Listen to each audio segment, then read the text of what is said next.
मतलब की दुनिया में किसी का कोई नहीं, संसार में कोई किसी का नहीं है। यहाँ तो केवल एक जैसे मंच जैसे रामलीला का बनता है और रामलीला के मंच पर जैसा वो पूरा नाटक होता है, उसी तरह हमारे संपूर्ण जीवन में हम नाटक ही कर रहे हैं,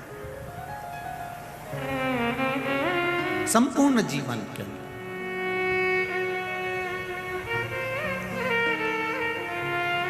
10-12 दिन सब रो लेते हैं, 12 दिन पूरे होते हैं, फिर सब आलू चना की सब्जी और पूड़ी, रायता, नुक्ती, सेव, कहीं कहीं पे गुलाब जामुन और कहीं कहीं खोपरा पाक।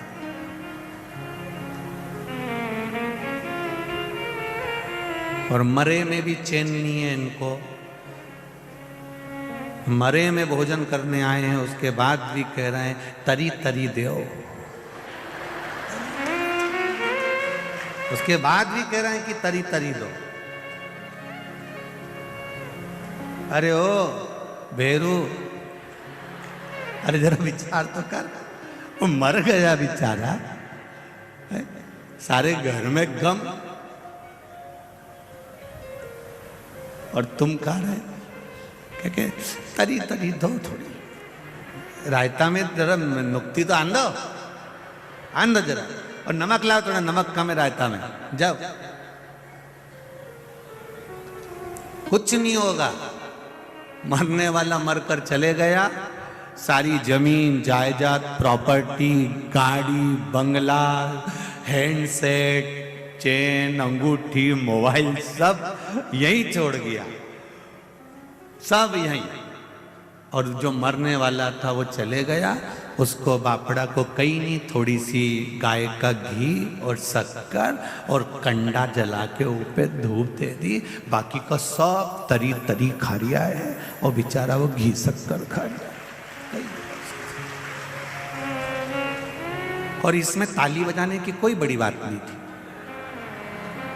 इसमें सोचने वाली बात है कि जैसे उसके साथ हुआ वैसा कि वैसा ही चाहे हम हो चाहे आप हो, संसार के प्रत्येक व्यक्ति के साथ वही होने वाला है।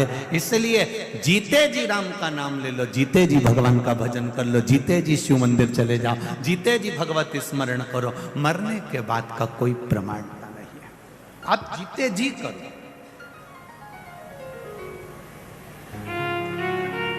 पहले जीजियों ने बहुत अच्छा एक भजन गाती थी, कभी प्यासे को पानी पिलाया नहीं, बाद अमृत पिलाने से क्या फायदा।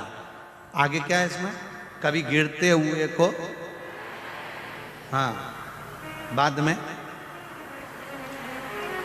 आंसू बहाने से क्या फायदा। मैं तो मंदिर गई, देवालय गई, और पूजा करते करते मुझे ख्याल आ गया, कभी माँ बाप की सेवा करी ही नहीं, फिर पूजा कराने से क्या फायदा। ये शरीर दिया है परमात्मा ने, बड़ा सोच समझ कर दिया है, इस शरीर का सदुपयोग परमात्मा की भक्ति में होना चाहिए। हम मना नहीं करेंगे, आपका जो मनुष्य का देह मिला है आप और हमको, तो इसको सार्थक भी तो करना पड़ेगा।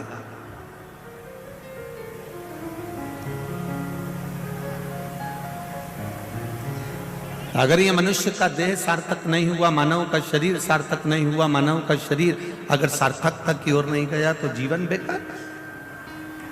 करो नौकरी, खूब दिल से करो, पर एक नौकरी मेरे परमात्मा की भी करिए, एक नौकरी मेरे भगवान की भी करिए।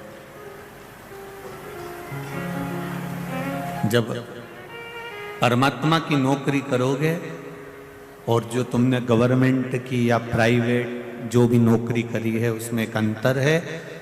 जो प्राइवेट नौकरी या सरकारी नौकरी या नौकरी या धंधा जो तुमने करा, वो सब अपने पत्नी, अपने बच्चों और अपने परिवार के लिए करा। जो दुकान पर बैठकर कमाते हो, क्या तुम पूरा की पूरा जो तुमने कमाया अपने ऊपर खर्च कर लेते हो? बोलो जरा, होता है ऐसा? नहीं। 10,000 रुपए कमाई करी तुमने दुकान पर बैठकर या नौकरी में, तो 10,000 तुमने अकेले अपने ऊपर खर्च नहीं करा। इतना बड़ा मकान तुमने बनाया, उस मकान में भी तुम्हारा खुद का रहना तो एक केवल जरा सा 6 फीट का जो 8 फीट का जो पलंग होता है उस पर कितना रात्रि विश्राम करा, सुबह उठे, स्नान करा और फिर दुकान चले गए। छोटी सी जिंदगी।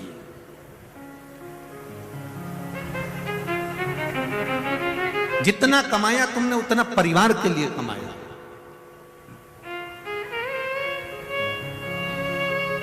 जितना कमाया आपने उतना बच्चों के लिए कमाया।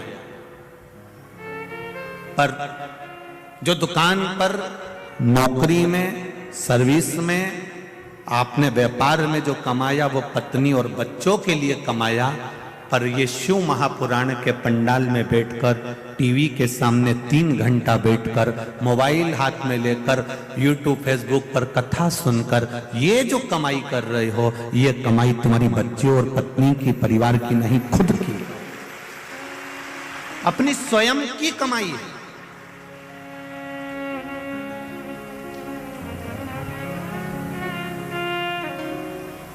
विधायक संजय भैया मित्र मंडली कथा करा रही है और वो मित्र मंडली ने कथा कराई है, तो वो कथा अगर उन्होंने कराई है तो उस कथा का फल यही है कि अपने जीते जी अपनी जो कमाई हुई, अर्थात भगवत भजन की कमाई, राम नाम, कृष्ण नाम की कमाई, शिव नाम की कमाई, भगवत स्मरण की कमाई।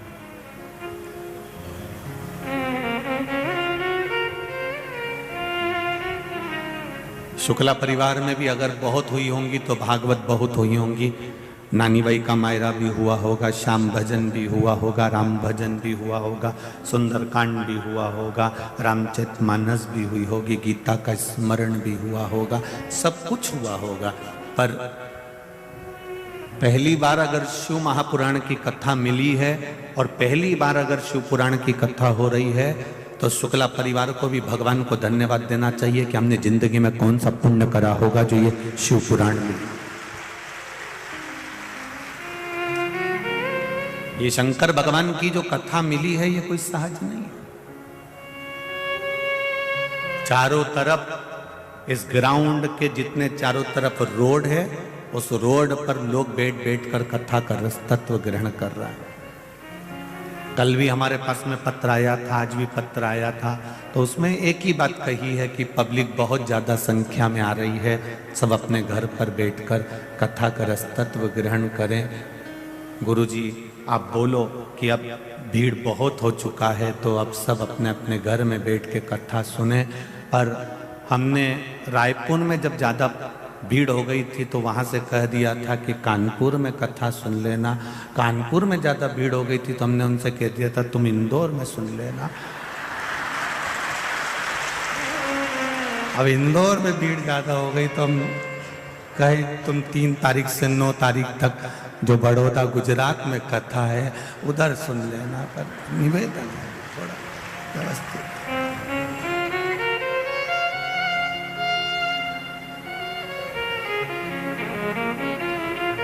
भक्ति है आपकी, आपका विश्वास है, आपका भरोसा है।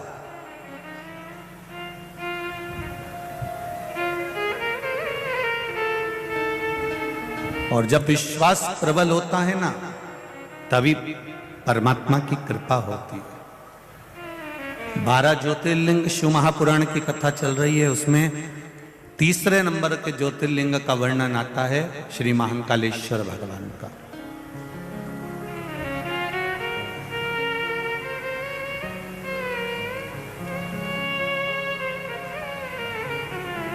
अवंतिका नरेश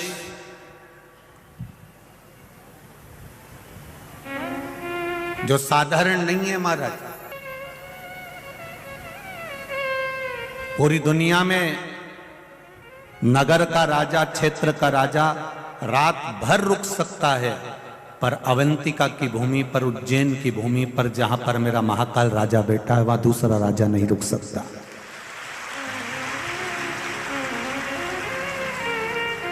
और ये उज्जैन की धरा, उज्जैन की भूमि, अवंतिका नरेश की पावन धरा आपको ये नहीं कह रही है कि ये कथा है केवल कि उज्जैन में एक राजा बैठा है तो दूसरा राजा वहां नहीं रुक सकता। ये आपको सीखना चाहिए। जब उज्जैन में एक राजा बैठा है तो दूसरा राजा रात्रि भर, बोलो जम के, नहीं रुक सकता, तो तुम्हारे दिल में अगर महाकाल बैठा है तो दूसरा घुसता कैसे है? दूसरा कैसे प्रवेश कर जाएगा?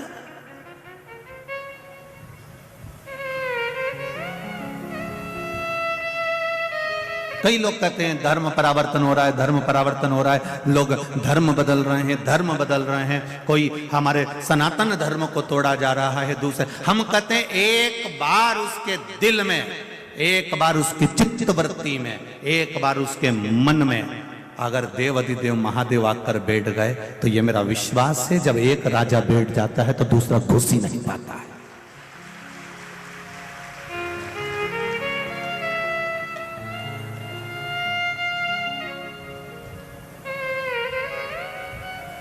एक अगर प्रवेश कर गया तो फिर दूसरा कहां?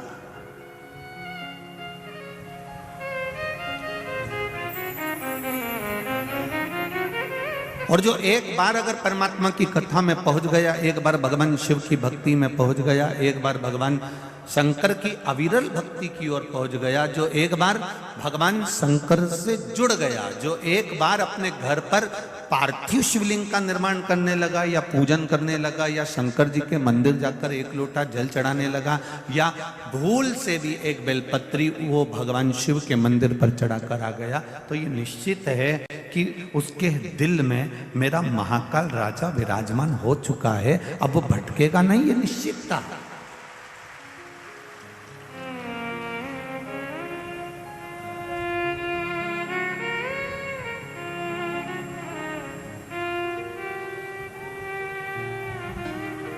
अविरल भक्ति जब आपके भीतर विराजमान हो गई तो फिर भटकना छूट गया। अपनी कीमत भी तो पहचानो कि हम कितने कीमती हैं। जितनी कीमत हीरे की नहीं है, जितनी कीमत सोने और चांदी की नहीं है, जितनी कीमत किसी प्रॉपर्टी की नहीं है, जितनी कीमत किसी मॉल की नहीं है, जितनी कीमत किसी जगह की नहीं है, उससे हजार करोड़ों गुना कीमत तुम्हारी है, क्योंकि तुम में वो बल है कि ऐसे कई प्रॉपर्टियां तुम अपने बल पर खड़ी कर सकते। ऐसे कितने हीरे और कितने सोना चांदी, अंबानियां, प्लाट, मकान, मॉल एक अकेला व्यक्ति अपने बल पर खड़ा कर सकता है। वो चेतना, वो बल परमात्मा ने तुम्हें देकर भेजा।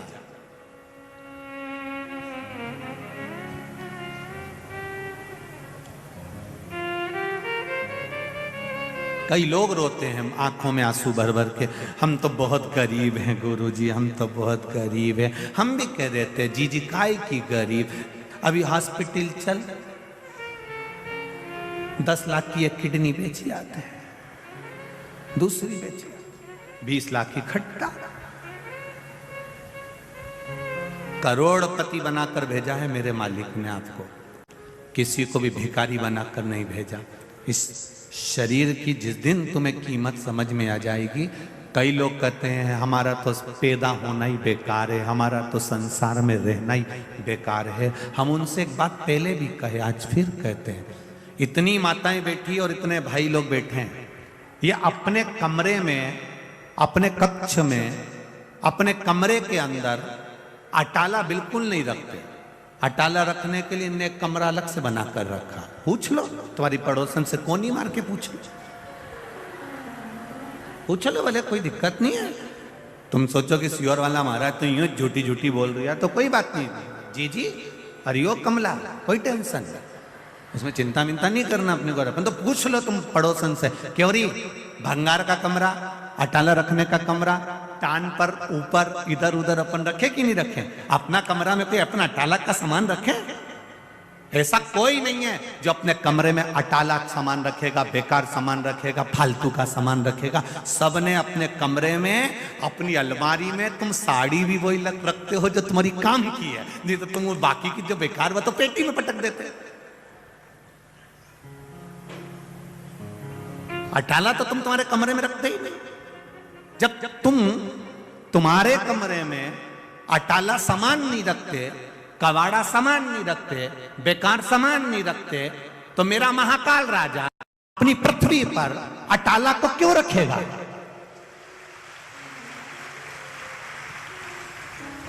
बैकुंठ भगवान विष्णु का है, ब्रह्मलोक ब्रह्मदेव का है, इंद्रलोक इंद्रदेव का है, पर मृत्यु लोक तो मेरे महादेव का है। ये उसका घर है, उसका कमरा है।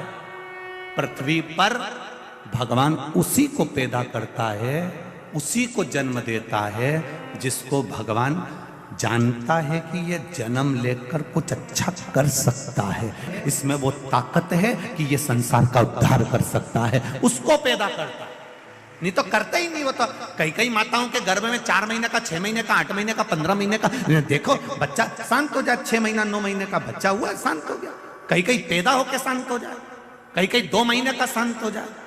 माँ रोती है, बिलखती है, मेरा 2 महीने का बच्चा चले गया, मेरा 6 महीने का चले गया, मेरा 4 महीने का चले गया। पर भगवान से कोई पूछे इसका 4 महीने का क्यों गया, इसका 6 महीने का क्यों गया, इसका 3 महीने का क्यों गया? पार्वती जी शिव जी से पूछ ले कि तुमने इसके बच्चे को क्यों गिरवा दिया? ये बच्चा तो इसका पूरा होना था, 9 महीने का होना था, फिर इसको 8 महीने में, 7 महीने में, 6 महीने में क्यों समाप्त कर दिया?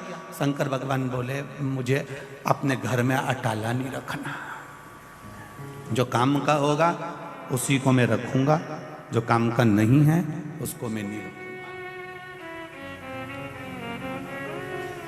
कितना झगड़ा हुआ एक बार पार्वती जी का शिव जी के साथ में। शाम का समय था, पार्वती जी भगवान शंकर जी के साथ में घूमने निकली थी।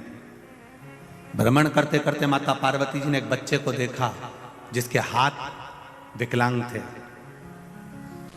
हाथों से विकलांग था। सारे बच्चे नदी में कूद कूद कर नहा रहे थे, तालाब में कूद कूद कर नहा रहे थे, ये बेचारा घाट पर बैठा हुआ, हाथ विकलांग थे, तो ये बेचारा देख रहा था। पार्वती जी को दया आ गई। पार्वती जी ने कहा भोलेनाथ ये बेचारे के हाथ आप देख क्यों नहीं देते? कितना दुखी हो रहा है, इतना सा बच्चा हो रहा, कितना दुखी हो रहा। शिव जी बोले नहीं पार्वती, ब्रह्मा जी ने लिखा है इसके भाग्य में पूर्व का अगर कोई कर्म होगा उसके कारण बस इसको तकलीफ भोगना पड़ रही है, तो मैं हाथ नहीं दे सकता। पार्वती जी आई कैलाश पर, उन्होंने भोजन करना बंद कर दिया। शंकर भगवान ने कहा पार्वती कुछ भोजन करो। नहीं, जब तक उस बच्चे के हाथ नहीं आ जाते तब तक मैं भोजन नहीं करूं। शंकर जी बोले पार्वती थोड़ा समझो, किसी कारणवश देना होता तो मैं खुद दुख काट देता, मैं दे देता, परंतु नहीं। पार्वती जी बोली मेरे कहने पे देना पड़ेगा।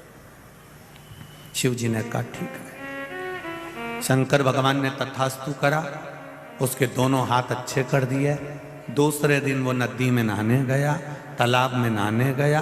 जैसे ही नदी तालाब में नहाने गया, दूसरे जो बच्चे पानी में तैर रहे थे, दूसरे बच्चे जो पानी में नहा रहे थे, नहाते नहाते उन बच्चों को दूसरा जो जिसको माता पार्वती के कहने पर देवाधिदेव महादेव ने हाथ दिया था,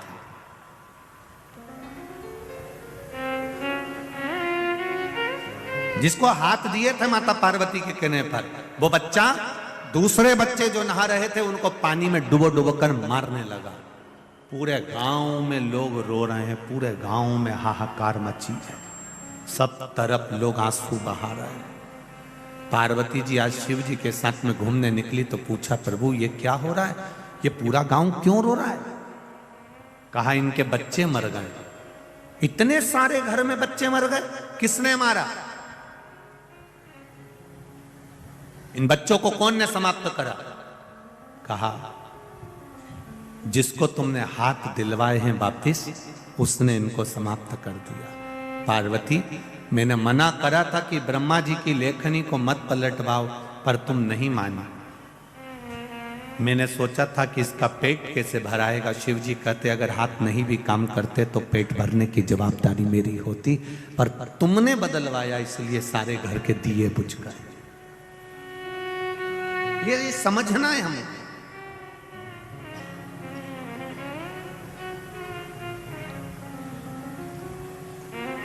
आप कितने कीमत वाले हो, आप कितने कितने कीमती हो, अपने आप की कीमत समझना। आप जरा जरा सी बात में ये मत कहना कि मैं मर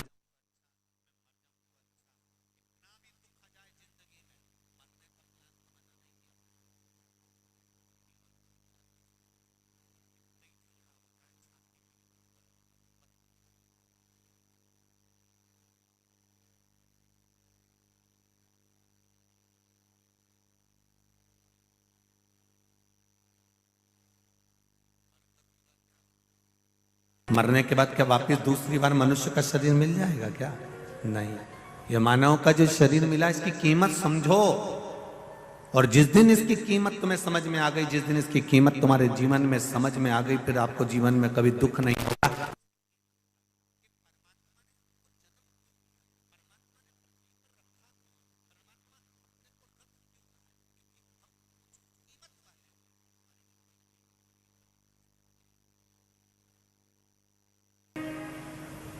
ये इंदौर के इतिहास की पहली कथा है जहां रोड पर बैठकर लोग कथा श्रवण, पूरे ग्राउंड के आसपास जितनी रोड है सब जगह पर उन्होंने कहा गुरुदेव ये रोड पर बैठे हैं, ना दिख रहे हो आप, कथा का रस तत्व सुन रहे हैं, इसका क्या फल है? हमने कहा हमारे पूर्वजों ने एक बात हमको सिखाई थी, अभिषेक करने भले शंकर जी के पास एक अकेला व्यक्ति बैठ जाए, हजारों के लोग अगर अभिषेक का लाभ लेना चाहते हैं तो हमारे पूर्वजों ने सिखाया है कि जो जलाधारी ऊपर रहती है, जिसमें जल डाला जाता है, श्रृंगी से पानी चढ़ाया जाता है, उसमें एक डोरा बांध दिया जाता है। वो डोर जितना लंबा चले जाता है, उसको लोग जितना स्पर्श कर लेते हैं, उतना उस अभिषेक का फल जितना जजमान को मिल रहा है उतना ही उसको भी प्राप्त होता है। ये शिवपुराण हमारे पूर्वजों ने हमको सिखाया है। कल कथा में था, बेलपत्री का मात्र स्पर्श ही हमको सुख दे गया। बेलपत्री का केवल स्पर्श। तो जितने लोग रोड पर बैठकर कथा सुन रहे हैं, ये मत सोचना कि हमें दिख नहीं रहे हो, हमें पोथी का दर्शन नहीं हो रहा, तुम चिंता ना करो। आप शिव महापुराण का जो अभिषेक चल रहा है, शिव महापुराण की जो 3 घंटे की कथा चल रही है, उसकी डोरी आपके हाथ में है, आपको उसका फल जरूर मिलेगा, ये निश्चितता। जितने टीवी के सामने सुन रहे, जितने मोबाइल पर सुन रहे, इसका फल आपके भाग्य में, आपके अनुसार। ये माता ने लिखा कि कैंसर जैसी बीमारी, आप 3rd स्टेज का अगर व्यक्ति को कैंसर है, वो पलंग से नहीं उठ पा रहा है, पलंग नहीं छोड़ पा रहा है, जो पड़ा हुआ है, उसने सुन ली कथा में कि शंकर जी के मंदिर जा, 1 लोटा जल चढ़ा। ना ये सीओर वाले से कभी मिली, ना सीओर वाला इनसे मिला, क्योंकि इतने लोग आते हैं, किस किस से मिलोगे? कहां मिलना?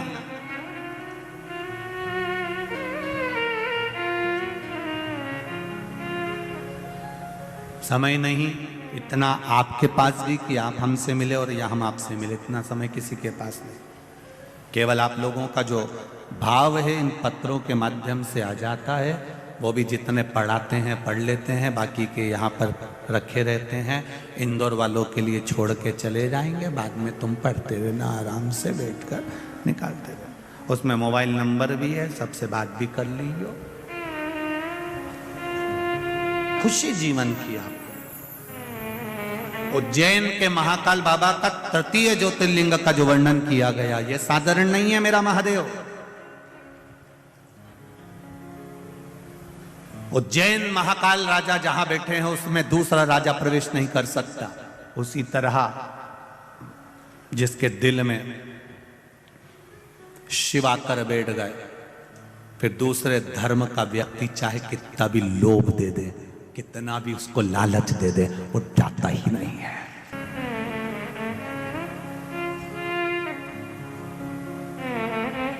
पीने वाले व्यक्ति को कितना भी समझा लो, वो शाम के समय चकमा देकर मैं खाने पहुंच ही जाता है। जिसके भीतर शिव महापुराण की कथा का रस नशा एक बार हो जाता है, वो ये नहीं देखता कि अंदर बैठकर कथा सुन रहा हूं कि बाहर बैठकर, उसको तो केवल अपनी मस्ती में कथा का लाभ ले रहा है, उसको मतलब नहीं है।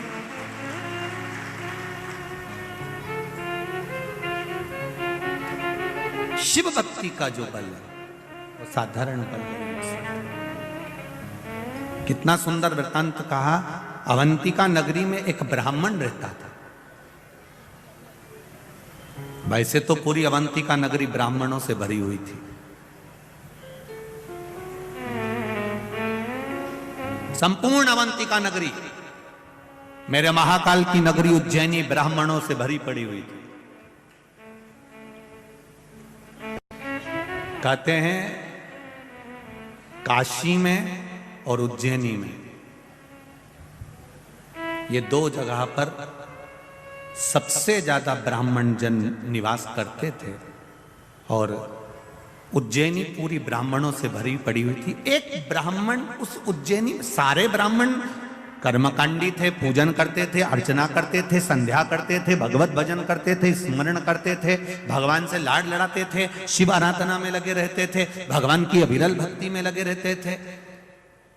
सब शिव में डूबे हुए, सभी शंकर भगवान में डूबे हुए।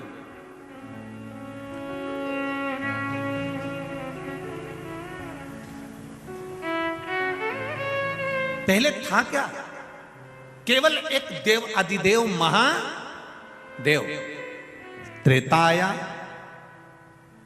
तब मेरे राम जी आए, द्वापर आया तब मेरे, जम के बोलो जरा, भगवान कृष्ण आए। त्रेता आया तब राम जी आए, द्वापर आया तब कृष्ण आए। इससे पहले थे के केवल एक शिव, केवल एक नारायण, केवल एक ब्रह्मा। ब्रह्मा विष्णु महेश का एक स्वरूप, लिंग स्वरूप में भगवान शंकर के एक स्वरूप में विराजमान था।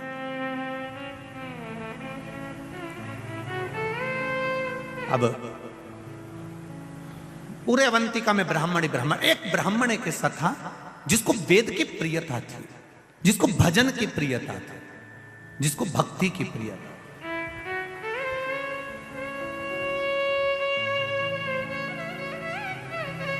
महाराज, उस ब्राह्मण का नाम था वेद प्रिय। बड़ा विद्वान, सारे ब्राह्मणों के साथ में रहना, सब ब्राह्मणों के साथ में मिलकर भगवत भजन करना, सब ब्राह्मणों के साथ में मिलकर भगवान शंकर की भक्ति करना। अब शिव की भक्ति में दिन रात डूबा रहता था, दिन रात।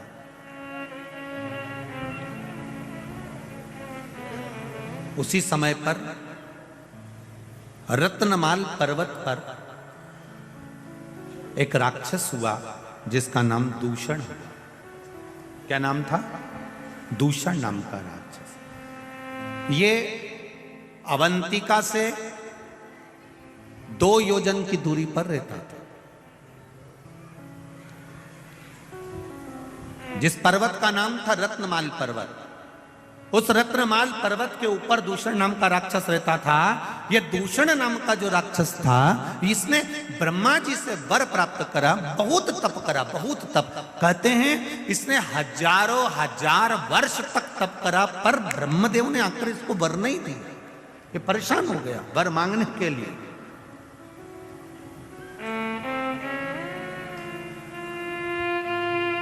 आखिरी में ब्रह्मा जी को फिर आना पड़ा और ब्रह्मा जी ने कहा, मांग तुझे क्या चाहिए?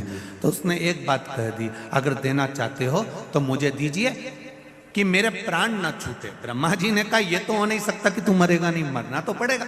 जन्म लिया है, मृत्यु लोक में आए हो, इस पृथ्वी पर अगर जन्मे हो तो मरना निश्चित है। यह आपको पहले भी कथा में कहा कि बादाम खाओगे तो भी मरोगे, नहीं खाओगे तो भी मरोगे, रोटी खाओगे तो भी मरोगे, नहीं खाओगे तो भी मरोगे, कथा सुनोगे तो भी मरोगे, नहीं सुनोगे तो भी मरोगे। हाँ, कहीं का महाराज तुम्हें गारंटी दे दे कि तुम कथा सुनोगे तो नहीं मरोगे, तो हमको भी मिला देंगे, हम और 25-50 साल ज्यादा कथा और बात चलेंगे, उसमें क्या दिक्कत।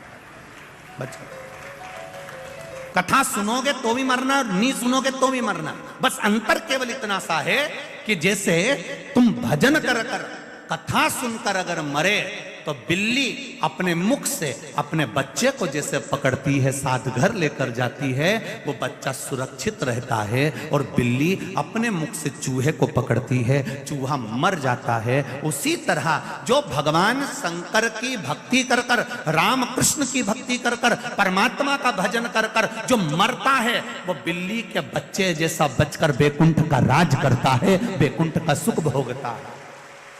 और जो परमात्मा की भक्ति में नहीं डूबा, केवल शरीर को सुंदर बनाया, अच्छा अच्छा कपड़ा पहना, खूब परफ्यूम लगाया, 2 घंटे तक धागे से सेट कराया, जिसने अपनी जिंदगी पूरी केवल ऐश और राम में निकाल दी, कभी मुख से राम नहीं किया, कभी मुख से कृष्ण नहीं किया, कभी मुख से शिव नहीं किया, कभी अपने बुजुर्गों का सम्मान आदर नहीं करा, कभी घर के बड़ों के सत्कार में खड़े नहीं हुए, फिर इनकी जिंदगी वो चूहे जैसी होती है जो कभी भी निपटता है तो बड़ा भयंकर निपटता है, बड़ा भयंकर।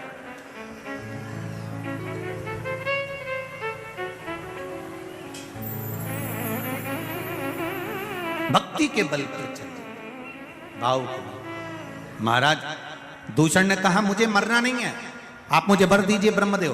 ब्रह्मा जी ने कहा ऐसा नहीं हो सकता कि तुम मरोगे नहीं, मरना निश्चित है, ये निश्चितता है, तुम्हें मरना तो पड़ेगा, पर मुझे दूसरा वर दे दो। क्या वर चाहिए? महाराज अगर मैं मरूं, मान लो मेरे प्राण छूटे, तो मुझे मारने वाला भी ऐसा होना चाहिए जिसकी बहन ने हजारों वर्ष तक मेरे जैसा तप करा हो। अब जरा अवंतिका नरेश की कथा का जरा स्मरण करिएगा, बड़े ध्यान से सुनिएगा। और जितने लोग टीवी पर सुन रहे हैं, जितने लोग बाहर बैठकर सुन रहे हैं, मोबाइल पर सुन रहे हैं, थोड़ा ध्यान लगाकर सुनना।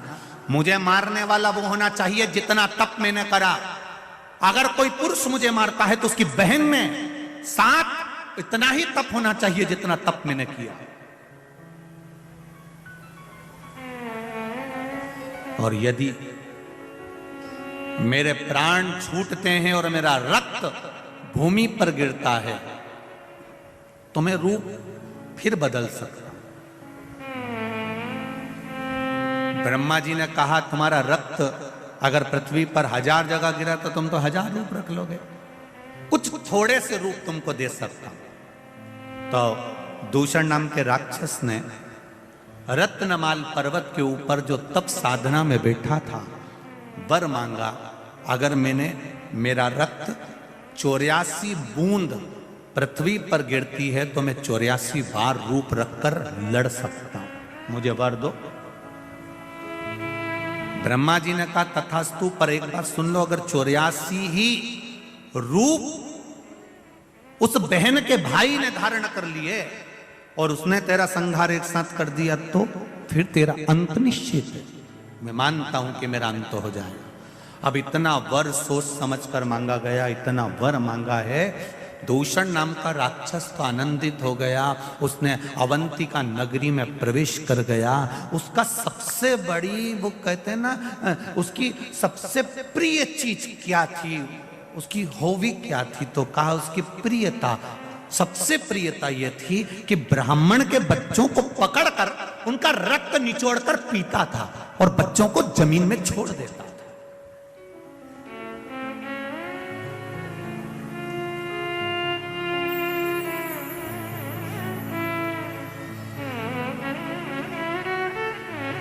कई लोग कहते हैं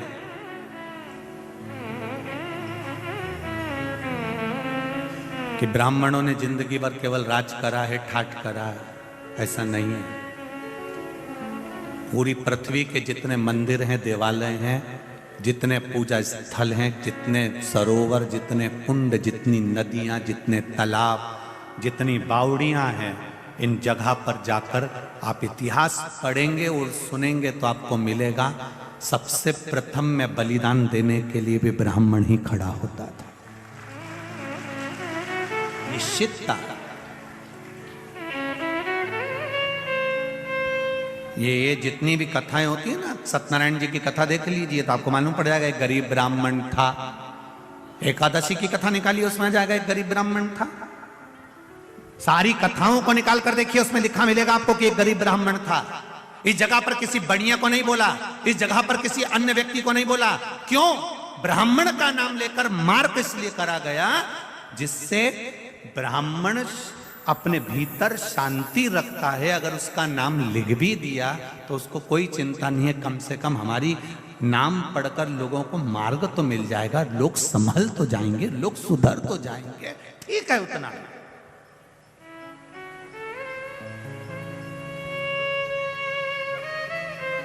उसने किसी से ऑब्जेक्शन नहीं करा कि हमारा नाम यहां पर क्यों लिखा, सत्यनारायण जी की कथा में हमारा नाम क्यों आया, गरीब ब्राह्मण का नाम क्यों आया, हमारा नाम क्यों आया। उससे कथा, देवराज नाम का ब्राह्मण शिव महापुराण, बिंदुक नाम का ब्राह्मण शिव महापुराण, आत्मदेव नाम का ब्राह्मण श्रीमद् भागवत कथा, देव नाम का ब्राह्मण विष्णु पुराण।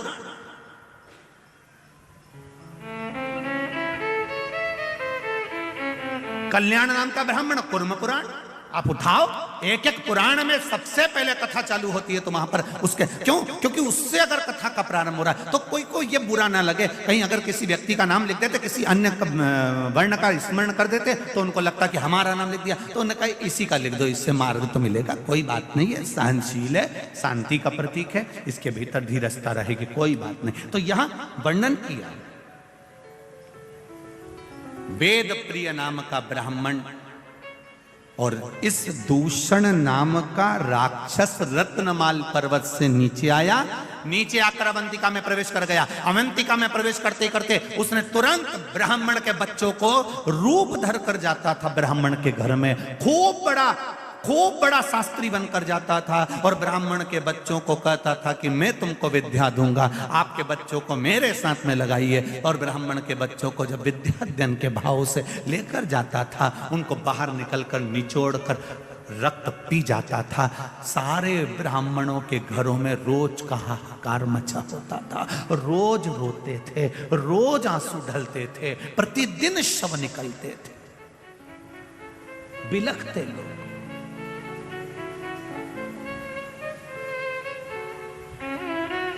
ये अवंतिका की पावन धरा ऐसी ही अवंतिका की धरा नहीं हो गई रे मेरे भाई। एक एक ज्योतिर्लिंग का अगर स्मरण करा जाए, हम हमेशा कहते हैं, आज फिर कहते हैं, जिस दिन तुम्हारे भीतर थोड़ा सा भी बल कमजोर पड़ जाए, थोड़ा सा पावर कम पड़ जाए, थोड़ा सा लगे कि मेरा मन अटखेलियां कर रहा है, मेरा मन लग नहीं रहा, मेरा चित्त नहीं लग रहा, लोग मुझे परेशान कर रहे हैं, निवेदन करूंगा 12 ज्योतिर्लिंग में से किसी भी एक ज्योतिर्लिंग पर एक दिन रात्रि भर आराम से रुक कर आओ, भगवान का दर्शन कर आओ। जब हम डीपी के पास जाएंगे तो डीपी के पास जाते से हमको वो बल मिल जाएगा, वो पावर मिल जाएगा कि हमारे पंखे लाइट वापस चालू हो जाएंगे। ये निश्चितता है। आप जाकर उसका स्मरण करिए। कनेक्शन सही जगह जोड़ने का प्रयास करो। ये माइक चल रहा है, इसको लाइट मिली है, अब वो डोरी फैला दे लंबी चौड़ी और खूब लंबी डोरी फैला दे और वहाँ डीपी से या मीटर से नहीं जोड़े और डोरी तो यहाँ तक आ गई और ये बार बार खटका चालू करे बंद करे, खटका चालू करे बंद करे। क्यों रे, ये माइक क्यों चालू हो रहा, माइक क्यों नहीं चालू हो रहा? अब ये तो यहाँ देख रहा, पर इसको क्या मालूम कि वहां से किसी ने कनेक्शन निकाल दिया। ये दौड़ कर जाएगा, फिर कनेक्शन देखेगा, कनेक्शन निकला पड़ा है, फिर कनेक्शन उस प्लग में लगाएगा, वायर जोड़ेगा, तब जाकर माइक चालू होगा, लाइट चालू होगी, पंखा चालू होगा। उसी तरह कई लोग ऐसे हैं जो मंदिर तो जाते हैं, इनने डोरी तो फैला दी, ये पानी का लोटा लेके भी जाते हैं, ये डोरी फैली। कई लोग मंदिर जाते हैं, कई लोग कथा में जाते हैं, कई लोग जाते हैं, ये जितने भी लोग कथा में आते हैं या जितने लोग भी मंदिर जाते हैं, समझ लेना इन्हें डोरी तो खूब लंबी फैलाई है। रोज मंदिर जाती हूँ, मुझे 4 महीना हो गया, कोई के मुझे 6 महीना हो गया, कोई के महाराज की कथा सुनते सुनते हमारे तो 2 साल हो गया। इन्हें डोरी तो खूब लंबी फैलाई, खूब लंबी फैलाई, पर अभी तक इनने पिलक में नहीं जोड़ी है, इसलिए इनके खटके चालू नहीं हो। ये अगर दिल से एक बार शंकर की हो जाती, पिलक सही जुड़ जाता, तो फिर खटके चालू हो जाते, फिर कनेक्शन सही जुड़ ही नहीं पा रही। अब रोज घर आकर कहती है मैंने मंदिर में जल चढ़ाया था, भोलेनाथ जी ने नहीं सुना। अब तू खटका तो दबा रही है पर कनेक्शन सही नहीं जोड़ के आई। तू वहां गई तो थी मंदिर, पर जितनी भी माताएं बैठी थी ना, तू गई मंदिर, उनकी थाली देखती रही, उनका मुंडा देखती रही, उनका कपड़ा देखती रही, कहीं इधर टच कर, कहीं इधर टच कर, कहीं इसको कुछ बोल, कहीं उसको कुछ बोल, कहीं मंदिर की सुंदरता देखे, कहीं कचरा पड़ा हुआ देखे। पंडित जी तुम कहीं कर रहे थे, तुमसे सफाई नहीं बनी, पंडित जी तुमने ऐसा कर दिया, तुमने प्रसाद नहीं दिया। तुम वहां गई तो सही, पर कनेक्शन जहां जोड़ना था वहां नहीं जोड़ पाई, इन्हें दुनिया में जोड़ के आ गई। और अब के हमारे 1 लोटा जल चढ़ाता चढ़ाता 6 महीना हो गया, भगवान ने हमारी सुनी नहीं। पिलक तो सही लगा दीजिए जी, सही कनेक्शन कर लेती तो लाइट चालू, पंखा चालू, माइक चालू, तो कनेक्शन नहीं जोड़ पाई। जा जरूर रही है, डोरी तो बहुत लंबी फैलाई तूने, मना नहीं, कनेक्शन जोड़ना पड़ेगा।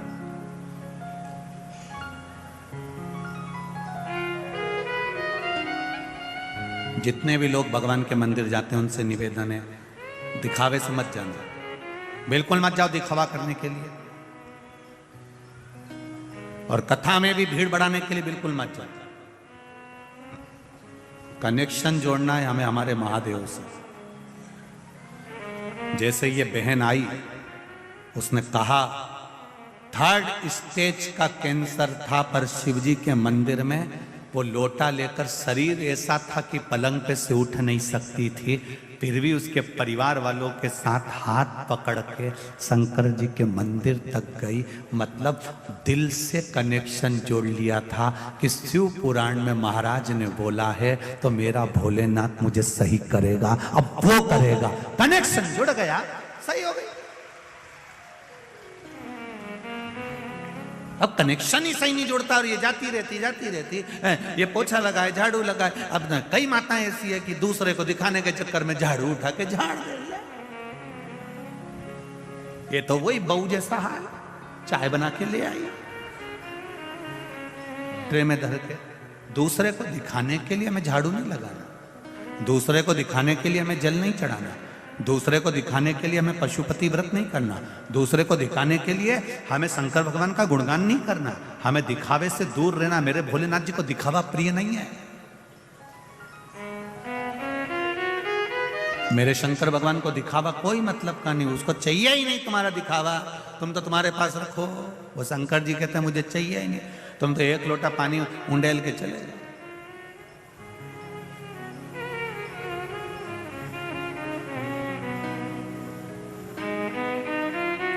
मेरे राम जी महाराज अपने मंदिर में बैठते हैं, दिन भर में 1 बार तैयार होते हैं। मेरे कन्हैया मंदिर में बैठते हैं, दिन भर में 1 बार तैयार होते हैं। मेरे भगवान विष्णु मंदिर में बैठते हैं, दिन भर में 1 बार तैयार होते हैं।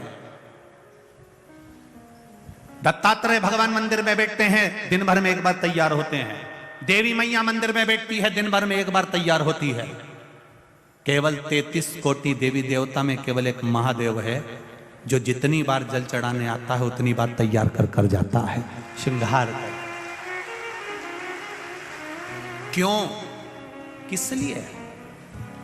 कहीं कहीं पंडित जी कह देते हैं मैंने अभी श्रृंगार करा है, पानी मत चढ़ा देना, पर कहीं कहीं की रहती है मैं तो चढ़ाऊंगी जा।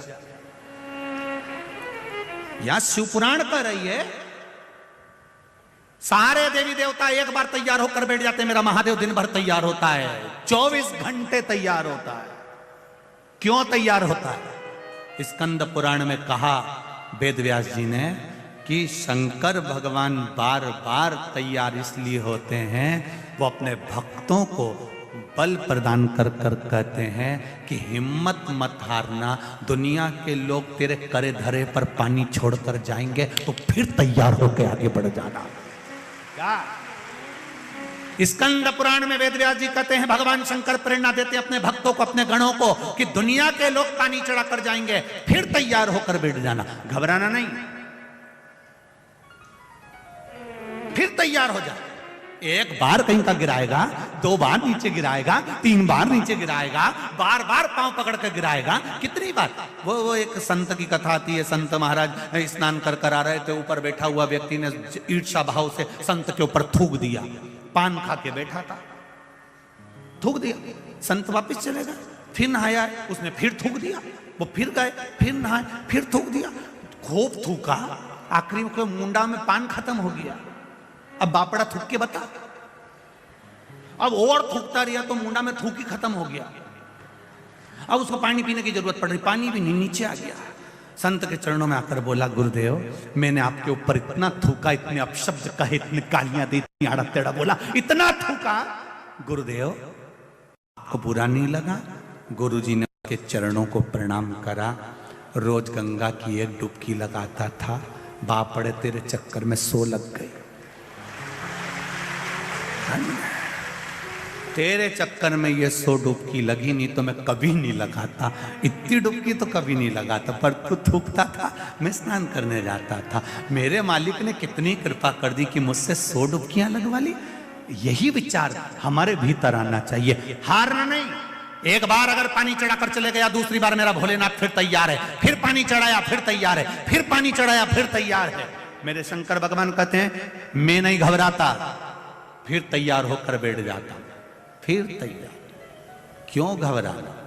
एक बार दुकान खोली, हार गए, नहीं जमी, फिर दूसरी खोली, नहीं जमी, कोई बात नहीं। सुसाइड का मत सोचना, दुख मत मनाना, ये मत सोचना कि बर्बाद हो गया, बिल्कुल नहीं, फिर तैयारी कर। और अब की बार तैयारी करे तो महाकाल राजा पर, देवाधिदेव महादेव पर छोड़ दे, फिर तैयारी। मैंने एक एग्जाम दिया, नहीं हुआ, दूसरा एग्जाम दिया, नहीं हुआ, तीसरा एग्जाम दिया। एक बच्चे ने लिखा है, छोटा सा बच्चा,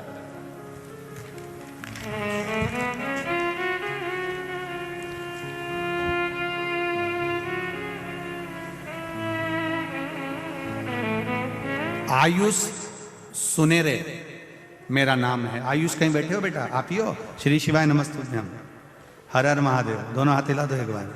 मेरा नाम आयुष सुनेरे है। मेरे पूरे परिवार की ओर से शिव महापुराण को हर हर महादेव। कक्षा 10वीं में फेल हो गया था गुरुदेव। मेरा मन पढ़ाई में नहीं लगता था, मित्रों में ज्यादा लगता था, संगति ठीक नहीं, मन नहीं लगा। बाबा की कृपा, 10वीं में आपके बल के द्वारा जो आपने शिव महापुराण में कहा उसके अनुसार मैंने फिर परीक्षा दी और बाबा की कृपा से मैं पास की। फिर पास होने के लिए अग्रण्य हुआ। जन्मदिन घूमते घूमते मंदिर चला गया और फिर मैं शिव मंदिर में रोज जाना प्रारंभ किया। 10वीं तो आपने बताई, वैसे पास करी 2-1 साल के अनुकूल। कक्षा 12वीं में आपके द्वारा बताए गए, मुझे लगा कि एक बार मैं 10th फेल हो चुका हूँ, दूसरी बार 12वीं भी बोर्ड की है, पास हो जाऊं बड़ा मुश्किल है।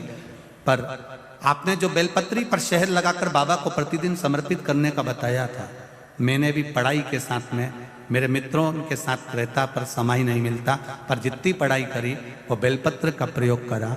गुरुदेव फर्स्ट श्रेणी से मैं उत्तीर्ण हुआ हूं 12th में। मैं बाबा को प्रणाम करता हूं। बाबा की कृपा। बाबू श्री शिवाय नमस्तुभ्यम, हर हर महादेव। बधाई आपको बहुत बहुत। ये विश्वास जागृत होना चाहिए, आपकी भक्ति, आपका भरोसा। एक बार अगर हार गए तो क्या हुआ, दूसरी बार तैयार हो जाओ। मेरा महादेव तो 5-5 मिनट में तैयार होता है। कोई जल चढ़ाया फिर श्रृंगार गया, फिर जल चढ़ाया फिर श्रृंगार गया। मेरा महादेव फिर तैयार होकर बैठ गया। मेरे महादेव कहते हैं हिम्मत मत हारना, फिर तैयार होकर आगे बढ़ना, फिर मेहनत करना, फिर कर्म करना। बढ़ोगे, आगे जरूर बढ़ोगे, पीछे नहीं हट सकते। आग लगे बस्ती में, अपन रहो मस्ती में।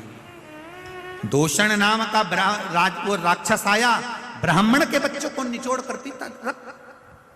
बड़ा दुखी, ब्राह्मणों ने हाहाकार मचा रहे हैं, हो क्या रहा है? हमारे बच्चे तो पढ़ने के लिए जाते थे, विद्या अध्ययन के लिए जाते थे, और बच्चा मरा हुआ मिलता। क्या सारे ब्राह्मणों की आंख में आंसू रहने लगे। अपनी अवंतिका में जरूर कोई बात है, शायद अपने को अवंतिका छोड़ना पड़ेगा।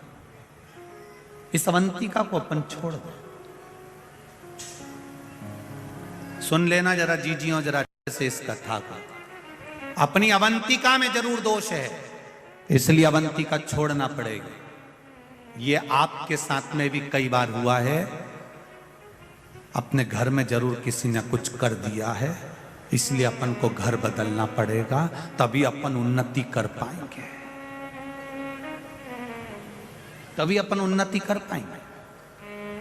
वास्तुशास्त्री को बुलाया, वास्तु दिखाया, उन्होंने कहा ये मकान सही नहीं बना, इसकी सीढ़ी इधर से कर दो, बाथरूम का पाइप इधर कर दो, बेडरूम इधर कर दो, भोजनशाला इधर कर दो। हमने पितृ दोष भी देखा, वास्तु दोष भी देखा। शिव महापुराण कथा कहती है अपने कर्म का दोष नहीं देखा, जो हम पूर्व में कर कर आए हैं उसी के अनुसार तो फल मिलेगा।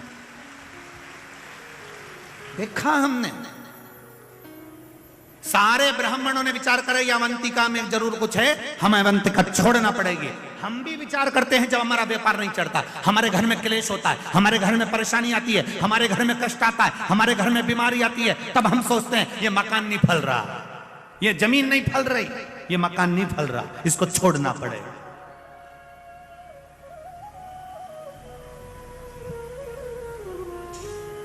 ये दुकान नहीं फल रही, दुकान छोड़ना पड़ेगा।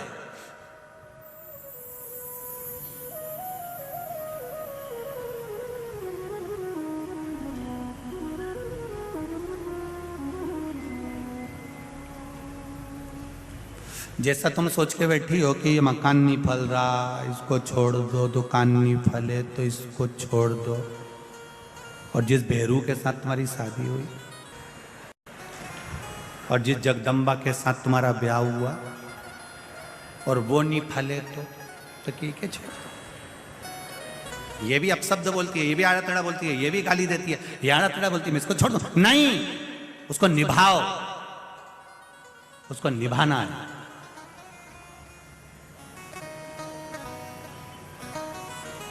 उसको निभाना। भगवान किसी को भी बुरा बनाकर पैदा नहीं करता संसार में। अभी कथा में कहा किसी कवाड़े को भगवान ने जन्म नहीं दिया, वो किस्मत वाले को जन्म दिया। और तुम्हारा विवाह जिसके साथ हुआ है वो नारी भी किस्मत वाली है, और आपका विवाह जिस पुरुष के साथ हुआ है वो पुरुष भी किस्मत वाला है, साधारण नहीं हो सकता। ये दुनिया में दोष है जो आपको दोष बता देते हैं कि ये इसके कदम पड़े तब से ऐसा हो गया। कई माताएं कह देती है इसका पांव पड़ा जब से हम बर्बाद हो गए, इसका चरण पड़ा जब से ऐसा हो गया। नहीं नहीं नहीं नहीं नहीं, किसी के कदम से कोई बर्बाद नहीं होता, ये अपने कर्म से बर्बाद होता है। जो पूर्व में करा उसको भी तो भोगना पड़ेगा। जी जी, हमने अभी का तो देख लिया, पूर्व का तो देखा ही। जैसे तुम यहां से जाओ और राजवाड़ा पे किसी लड़के को 8-10 लेडीज चप्पल से मार रही हो और गांव के लोग पूरे राजवाड़ा वाले किसी को मार दे या किसी व्यक्ति को मार दे, या मान लो 3 बत्ती चौराहे पर या पलासिया पर किसी व्यक्ति को कोई मार रहा है और तुमने जाकर देखा बेचारे को कितना मार रहे रे, बेचारे को कितना मार रहा है। एक लड़के को इतने सारे लोग मार रहे हैं, एक व्यक्ति को इतने लोग मार रहे हैं, तो तुमको दुख नहीं होगा? अरे बोलो तो जम के, दुख होगा ना कि बेचारे को क्यों मार रहे हैं। अब तुमने खड़े होकर देखा, थोड़ी देर बाद तुम्हें मालूम पड़ा कि इस व्यक्ति ने एक 4 साल की लड़की के साथ गलत काम कर दिया, तो तुम छोड़ोगी क्या? तुम भी फिर चप्पल उठा के तो 2-4 तो और दे जामे दे दर के। अभी तक तुमको मालूम नहीं था कि इसने गलत काम किया, अब तुम्हें मालूम पड़ा, तब तुमने उसको चप्पल से मारा, तब तुमने उसको अपशब्द कहा, तब तुमने उसको 2 थप्पड़ मारे। उसी तरह हम पूर्व में क्या कर कर आए हैं ये हमको अभी तक नहीं मालूम है। जब हम कर्म का भोग भोगते हैं तब भगवान से कहते हैं मैंने कौन सा कर्म किया होगा। भगवान कहते हैं हेरी कमला, मैं पहले का नहीं बता सकता, नहीं तो मैं तुझे बताता जरूर। ये कर्म का भोग है जो भोगना है। हमें किसी को दोष नहीं देना है। इसका पांव पड़ा ऐसा हो गया, उसने ऐसा किया ऐसा हो गया, ये मकान नहीं फल रहा, ये दुकान नहीं फल रही, ये बेकार हो गया। जमीन महारानी, पृथ्वी भूमि कभी बुरी नहीं होती। मेरी माँ है पृथ्वी, वो तो सबका भला करती है 24 घंटे, वो कभी बुरी नहीं होती। फिर लोगों ने कह दिया उसने कुछ कर दिया होगा। मैं 3 दिन से देख रही हूं मेरे दरवाजे पर कोई नींबू पटक के जा रहा है। मैं 3 दिन से देख रही हूं। जी कैमरा लगा दे। जब कहा कैमरा लगाते तब समझ में आया। सब्जी वाला निकलता था, उसकी डलिया नीचे से टूटी गई थी, नींबू नीचे गिर जाता था, कभी कभी मिर्ची भी गिर जाती थी। तो ये भी बोली कभी कभी कोई मेरे यहां नींबू पटक, कभी कभी 3-3 मिर्ची पटक जाता, कभी तो कोई मेरे दरवाजे पे रख के चले जाता। गुरुजी हम कहते तुमको ऐसे मिलते हैं? हमारे यहां ऐसा कोई नहीं मिलता कि जो इतना नींबू पटक जानी तो हम कुबेरेश्वर धाम में अचार बनवा के सबको खिलवा दें। तुम्हारे कोई मिले नींबू पटकने वाले, मिर्ची पटकने वाले? दुनिया में किसी की सामर्थ्यता नहीं है कि कोई तुम्हारा बुरा कर दे। अगर बुरा करने वाले होते तो सबसे पहले अंबानी और टाटा को छोड़ देते, उन्हीं पर करके बैठ जाते। कौन छोड़ता? जो बड़े बड़े पद पर बैठे हैं, उहदे पर बैठते हैं, थोड़ी सी विद्या करते उनको निपटा देते। पर वो भी तो अपनी जिंदगी जी रहे हैं। ना कोई तंत्र है, ना कोई मंत्र है, ना कोई विद्या है। ये हमारे कर्मों का खेल है, उसको हमें भोगना है, उसके अनुसार हम भोग रहे हैं। इसलिए उस कर्म के खेल को समाप्त करने के लिए केवल एक सार है। मेरे गोस्वामी तुलसीदास जी ने कहा कलयुग केवल नामधारा। भगवान का नाम लिए जाओ, भजन किए जाओ। जब बार बार बार बार भजन करोगे, जैसे चप्पल काट रही है तो उसको रोज रोज रोज रोज पहनो। एक बार काटेगी उसके बाद काटेगी। अरे बोलो तो जम के, जूता काटेगा रोज पहनो, रोज पहनो। एक बार छाला होगा, एक बार काटेगी तो अपन क्या 800 रुपए की चप्पल फेंक देंगे? काट गई आज के बाद नहीं पहनूंगी, जा। तो दूसरी तैयार बैठी है, देवरानी ने कह दिया जीजी मैं पहन लूं? नहीं, काय को पहन लेगी? मैं ही पहनूंगी। भले काटे, काटने दो। एक बार काटेगी, 2 बार काटेगी, 3 बार काटेगी, रोज रोज काटेगी, फिर छाले वाली जगह भी प्लेन हो जाएगी और चप्पल पहन के फिर अपन मटक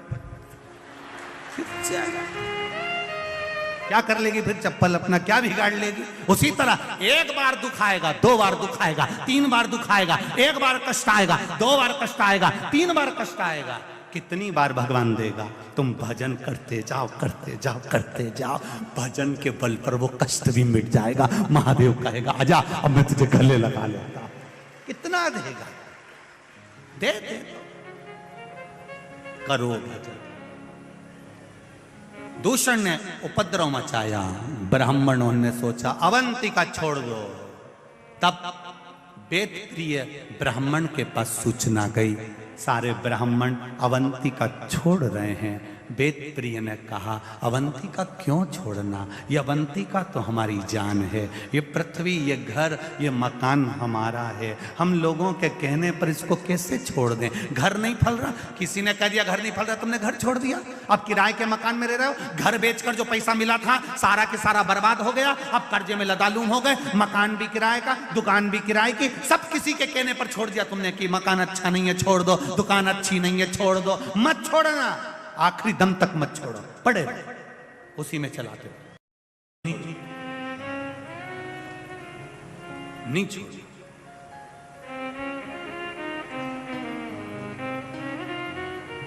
संगी छूटे, साथी छूटे, छूटे जग सारा, पर एक नहीं छूटे वो महाकाल हमारा। सब छूटे, छूटने दो। आपको उसमें भय व्यक्त नहीं होना चाहिए। होगा, देखा जाएगा, जो होगा देखेंगे, उसमें क्या दिक्कत है? उसमें क्या वेद प्रिय ब्राह्मण ने कहा अवंतिका नहीं छोड़ना चाहिए। जरा सा कष्ट आए और अवंतिका छोड़ दो, ये कहाँ का तरीका है? अवंतिका नहीं छोड़ना। क्या करना चाहिए? भगवान शिव की आराधना करना चाहिए। शंकर भगवान की आराधना करो।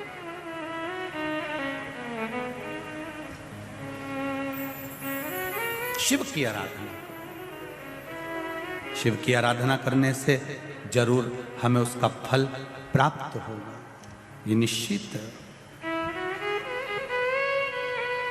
और जब हमें उसका फल मिलेगा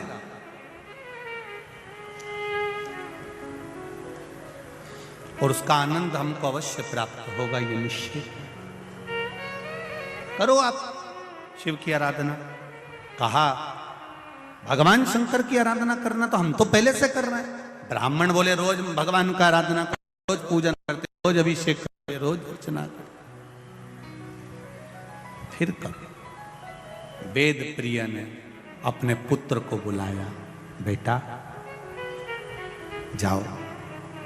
वेद प्रिय ने कहा पुत्र आप जाओ और जाकर जरा मिट्टी लेकर आओ, पार्थिव शिवलिंग का निर्माण करेंगे। थोड़ा मिट्टी लाइए, पार्थिव शिवलिंग बनाना। जाओ, चले।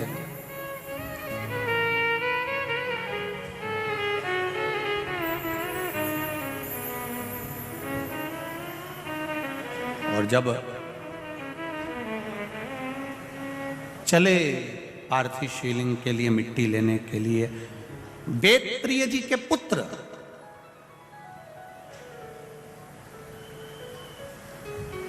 हरप्रिय आज माटी लेने के लिए जा रहा है।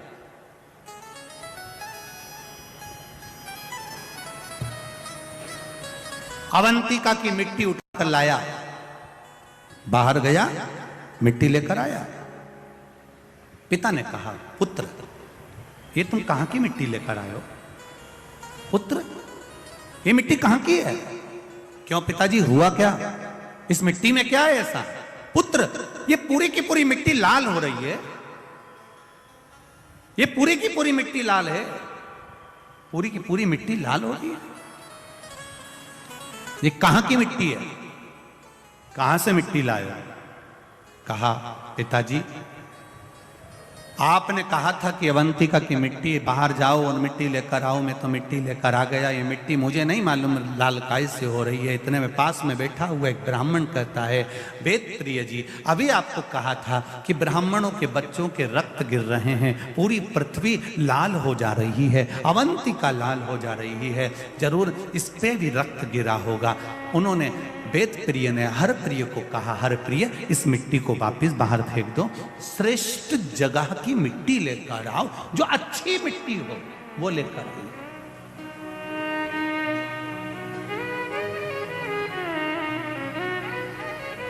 फिर सुन लीजिए जरा अच्छे से, ध्यान से सुनिएगा। कभी मौका मिले जीवन में, जब पार्थिव शिवलिंग का निर्माण करो, पार्थिव शिवलिंग जब बनाओ, अपने गमले में, अपनी जमीन में, कहीं शुद्ध जगह पर, किसी वृक्ष के नीचे से या किसी ऐसी जगह से मिट्टी लो जिस मिट्टी पर कोई ने गलत कृत्य ना करा हो, कहीं अच्छी हो, शुद्ध हो, वो भाव देखकर लाओ उसको। गंगा का जल छीटो, नर्मदा का पानी छीटो, छिपरा का जल छीटो, जो तुम्हारे पास में पवित्र भाव हो वो छीटो। ना हो तो उसमें बड़े आनंद के साथ सादे जल का गंगा यमुना सरयू छिपरा सरस्वती सबका स्मरण कर कर जल छींटो और उसको शुद्ध बनाओ, पवित्र नदी का जल छींटो।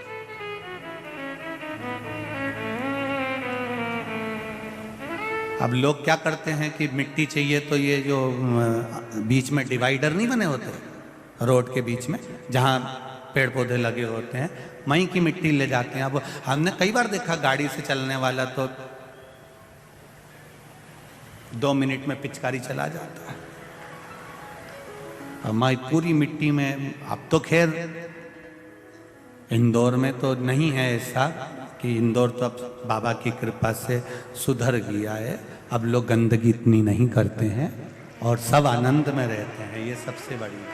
इतनी गंदगी तो नहीं है, पर फिर भी पहले लोग वहाँ थूक देते थे, कर देते थे, श्रेष्ठता नहीं। महाराज श्रेष्ठ जगह की मिट्टी ला, हर प्रिय को भेजा, हर प्रिय जाओ मिट्टी लेकर आओ। 7 वर्ष का पुत्र हर प्रिय अपने पिता के कहने पर अवंतिका नगरी में मिट्टी लेने जाता है। मिट्टी देखने के लिए पूरी अवंतिका में घूमता है, अवंतिका के चारों खूंट पर घूम कर आता है, सब दूर घूम कर आया और कहीं उसको रक्त में सनी हुई मिट्टी ही मिली। साधारण मृदिका, साधारण मिट्टी उसको हर प्रिय को नहीं मिलती है। हर प्रिय अब लगता है कि मेरे पिता, अगर मैं घर गया बिना मिट्टी के गया तो मेरे पिता मुझे अपशब्द कहेंगे, चिल्लाएंगे, क्रोध करेंगे, तो क्या करूं। हर प्रिय ने वहीं एक आसन लगा लिया और आसन लगाकर एक वृक्ष के नीचे हर प्रिय तप साधना में डूब गए। जो तप साधना में डूबा तो इसको स्मरण आया कि मैं तप तो करूंगा पर मैं नाम किसका जपूंगा। जैसे ध्रुव जी महाराज, प्रहलाद जी महाराज, नाम किसका जपूंगा। जैसे ध्रुव जी के मन में वेद था ना, मां आप मुझे कह रही हो कि वन में भगवान मिलता है, मैं भजन किसका करूंगा। नारद जी तो चले गए, ध्रुव जी तो चले गए, देवऋषि नारद ने कहा कि तू भगवान नारायण का भजन करता, वो नारायण का भजन करे। अब हर प्रिय किसका भजन करे। हर प्रिय ने विचार करा। एक बार मेरे पिताजी ने कहा था भगवान नारायण की भक्ति प्रहलाद, ध्रुव आदि करते हैं, उसी तरह जो भक्ति करता है भगवान मिलता है। हर प्रिय ने भगवान नारायण की भक्ति करना प्रारंभ करी।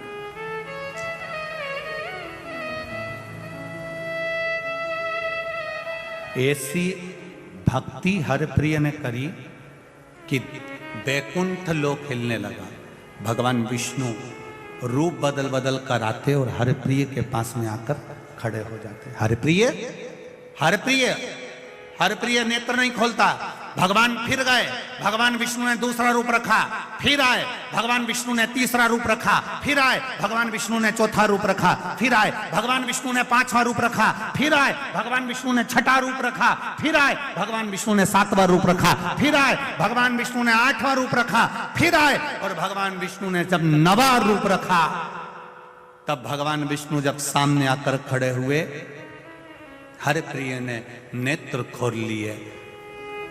हर प्रिय बच्चा था, उसने आंख खोलकर हाथ जोड़कर कहा, प्रभु आप आए हो। आपसे पहले भी 8 बार किसी ने आवाज लगाई थी। भगवान विष्णु ने 8 नारायण को वहां खड़ा कर दिया और 9वें नारायण के रूप में भगवान वहां खड़े थे। भगवान विष्णु ने कहा, जाओ। हर प्रिय किस लिए तप करा है। मेरे पिता ने मिट्टी मंगवाई है। हर प्रिय इस अवंतिका के 7 स्थान पर जाकर खड़े हो जाना और 7 स्थान में से तुम मुट्ठी भरकर जहां से मिट्टी लोगे वो मिट्टी पवित्र कहलाएगी। हर प्रिय जब पलट कर जाने लगा तो भगवान विष्णु से कहता है, नारायण आप चले जाओगे तो अवंतिका तो खाली हो जाएगी। आप मुझे दर्शन देने के लिए आए हो, ऐसे ही अवंतिका में आप 9 नारायण विराजमान क्यों नहीं हो जाते। भगवान 9 नारायण बनकर अवंतिका में विराजमान। 9 नारायण बनकर भगवान अवंतिका में विराजमान हो गए। भगवान विष्णु ने कहा, जाओ हर प्रिय तुम 7 जगह से जहां मुट्ठी भरकर मिट्टी को उठा लोगे उस जगह की मिट्टी पवित्र हो जाएगी। 7 जगह पर हरि प्रिय ने मुट्ठी भरकर मिट्टी उठाना प्रारंभ करा। जहां से मुष्टिक भरता था हरि प्रिय, वहां सरोवर बन जाता था। आज भी उस जगह पर जहां से हरि प्रिय ने 7 जगह से मिट्टी को ग्रहण करा, वहां 7 सागर बन गए हैं। पूरे के पूरे अवंतिका नरेश की नगरी सप्त सागर बन गए। मुष्टिका में उठाई मट्टी को और मट्टी ले जाकर अपने पिता को दिया। पिताजी ने उस मिट्टी का पार्थिव शिवलिंग का निर्माण करा। पार्थिव शिवलिंग का निर्माण कर कर जब पूजन क्रम में बैठे, भगवान देवाधिदेव महादेव की आराधना करने के लिए बैठे। शिव की